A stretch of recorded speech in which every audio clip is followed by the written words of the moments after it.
Start menu, Programs, GTN Trainer with GDU 620.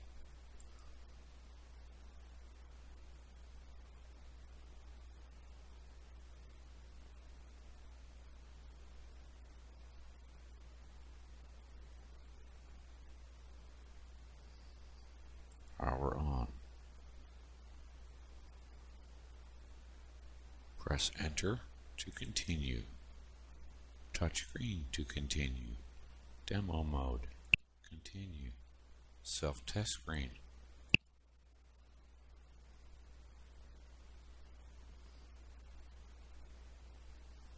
Continue. Current location. Waypoint. Find nearest. TAWS system test. OK.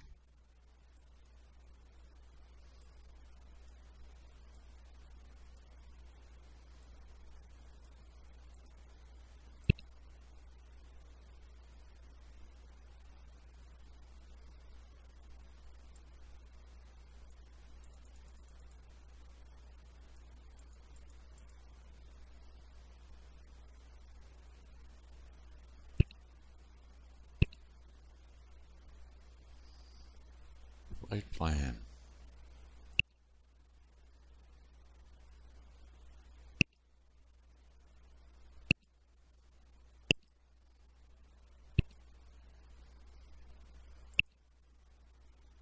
Youngstown.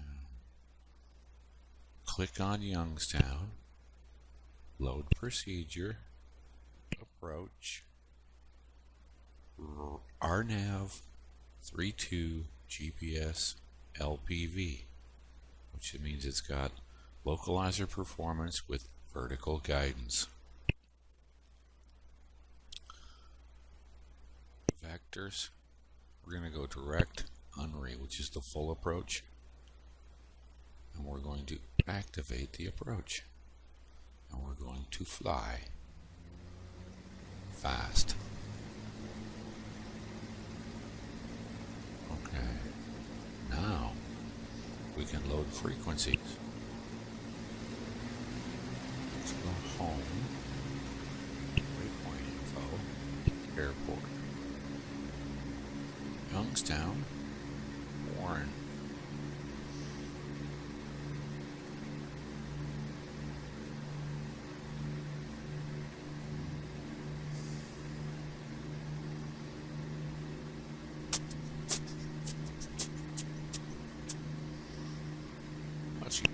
How would you do this? Since we're going to Youngstown Airport, probably want the approach frequency at this point.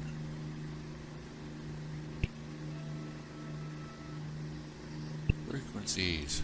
Oh, we can get the weather. We can get approach.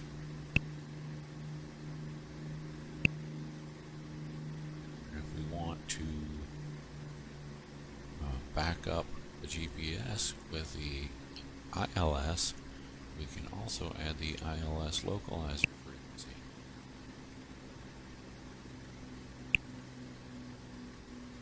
If we want more,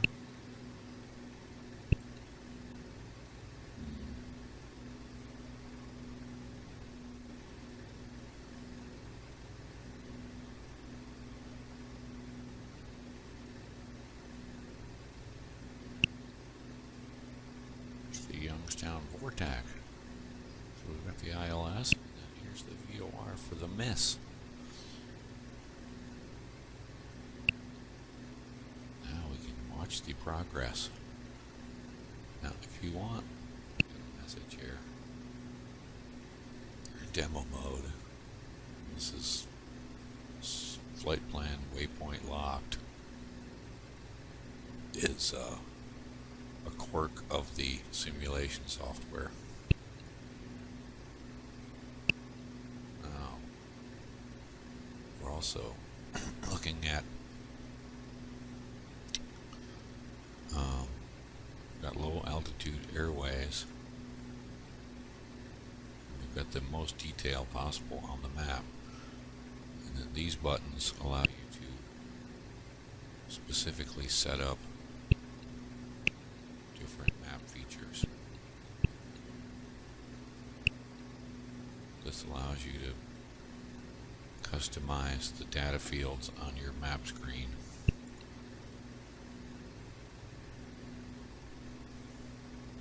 So you can see our airways, you can see our traffic, and you can see that we're 14.6 miles from Aniri, and we're probably going to make a teardrop entry to the approach from the hold.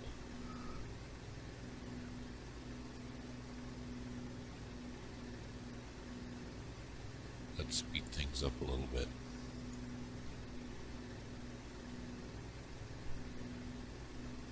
It's 6:59 a.m. I'm having my first cup of coffee.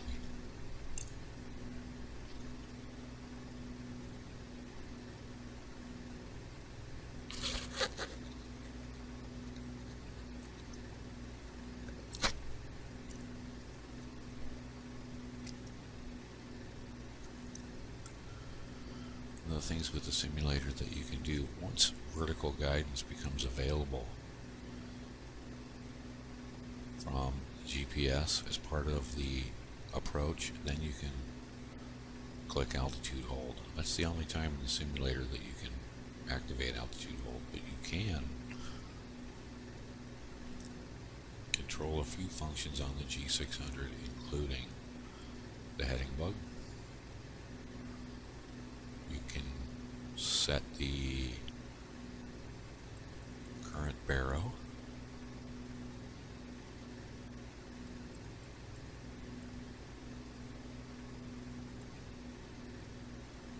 Vertical speed.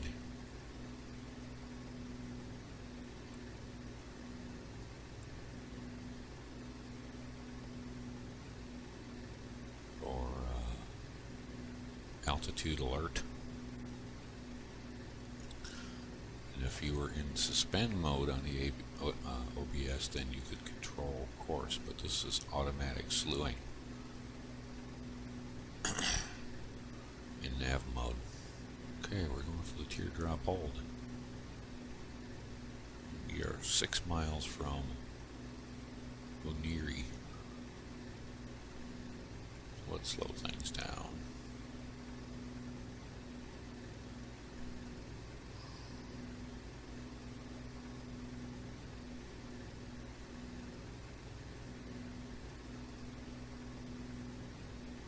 This is a function of the baro scale setting that we changed.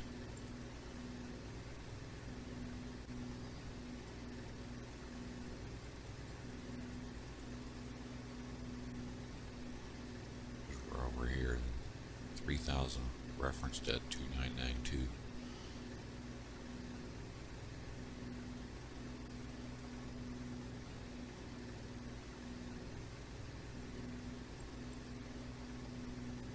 Pushing the cursor on the right hand knob over here allows you to do a few things with the G600 simulator.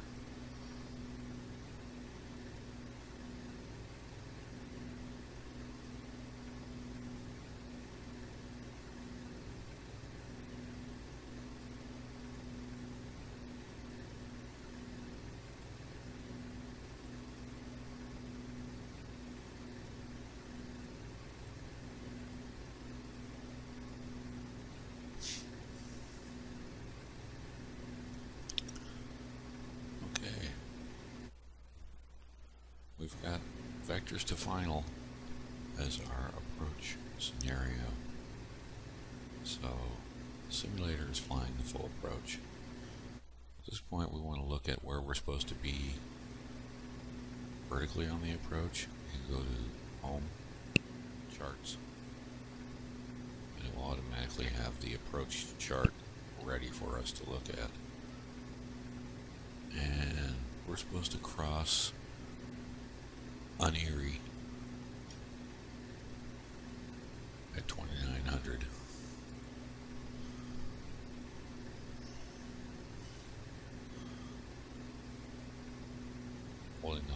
get you back to the map page.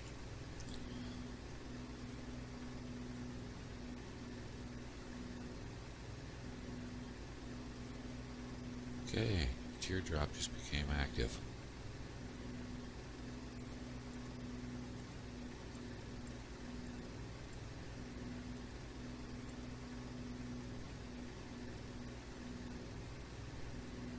Now we're in suspend mode, which means we've suspended sequencing the Uniri waypoint until we finish the turn. Since we've flown over it once, we can't sequence to the next waypoint, so we suspend the flight plan while we're doing the procedure turn.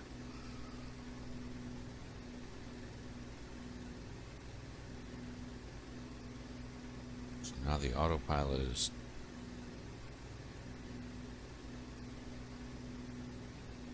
if you were in GPS steering mode, you would be getting this steering information.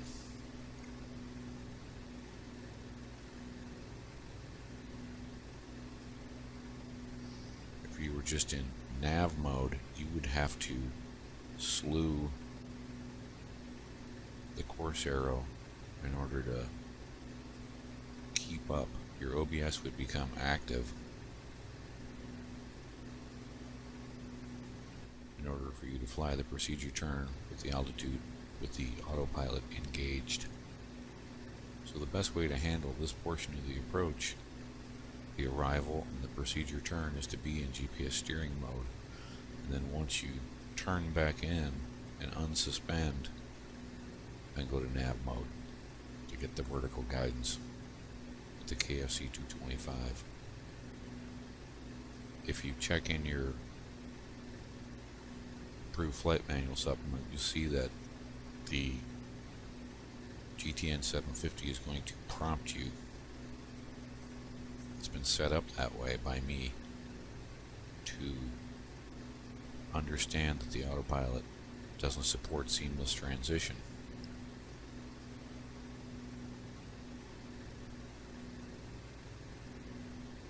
In this scenario, so you have to push a couple of buttons in order to get the vertical guidance to come active.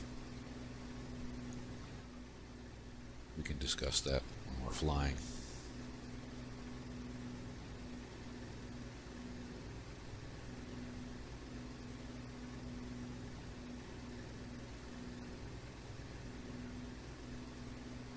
Once we get turned around, I'm going to speed things up so that we can start sequencing waypoints.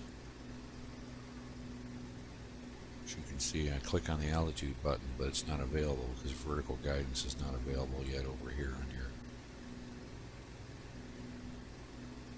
This is your glide slope indicator. This is actually vertical speed. You'll see a glide slope indicator pop up next to it here when it becomes available.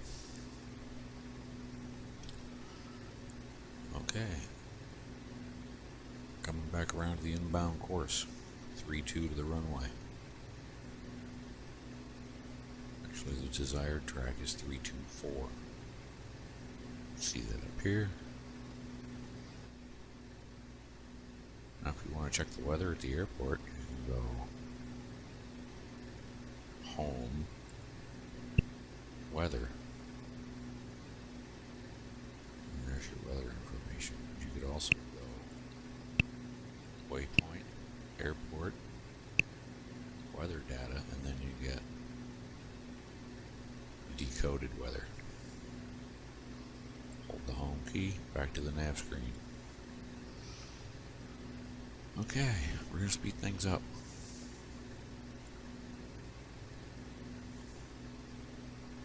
We're still in suspend mode until we cross the initial, and vertical guidance should become active.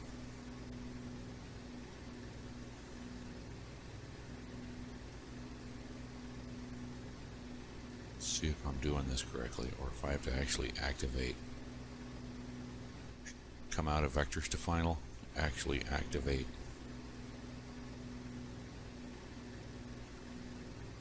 In fact, oh no. slow down because I have to stop the simulation and change because I'm learning as I go too.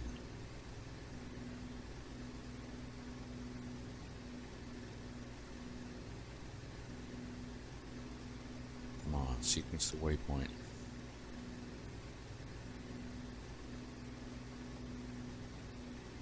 Okay, we sequenced. There. Glide slope's active. Now you can click altitude hold. Although, if you do that, it's going to climb. So, we're going to wait until we actually hit 2,900 feet. Until the needle centers. That's that prompt portion. So, you would stay in GPS mode until you hit the final approach fix, which is Soyot. So let's speed up to get to Soyot, which is 5.2. Right about Soyot, the glide slope needle should center, and then we would hit nav coupled. It's a little bit different with the KFC 225, but the functionality is the same.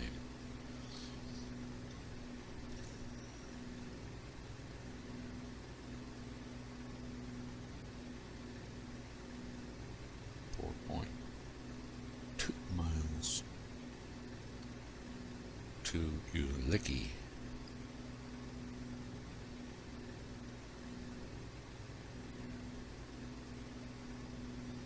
That's our final approach fix where we start our descent. So when we get to Ulicky at 2,500 or 2,900 feet, we should have a centered glide path on our vertical guidance. So we can start.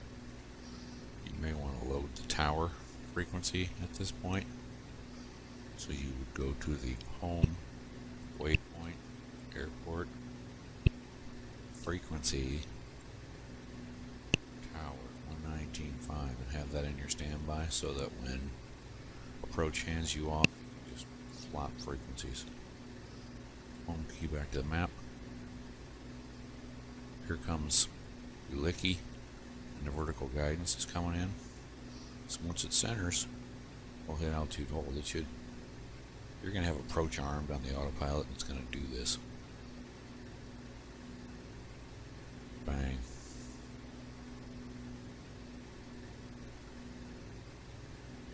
Okay.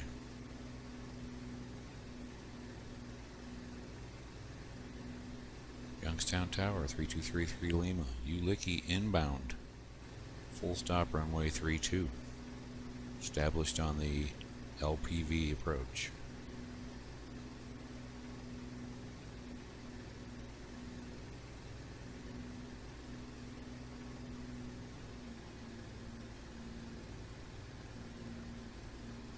Localizer performance with vertical guidance.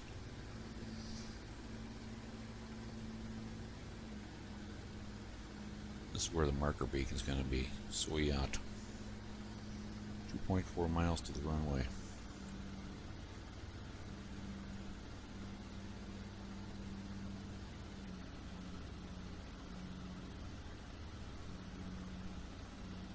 Once you cross the threshold, you're going to get a message on the screen that allows you to either activate the miss or terminate the approach and land. 500.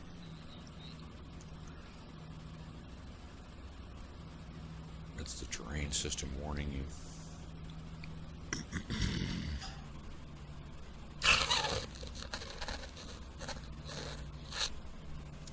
Coffee.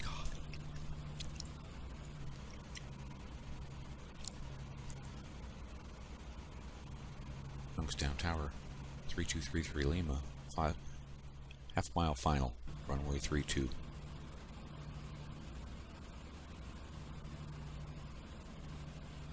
The warning. There's the touchdown zone. Arriving at waypoint. Arriving at waypoint.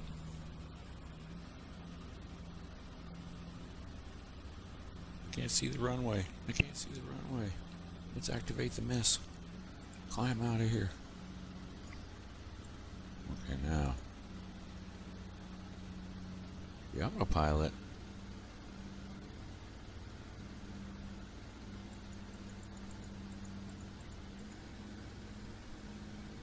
Might need your help. So now we're going to no and hold. And there's an approach procedure. Enjoy.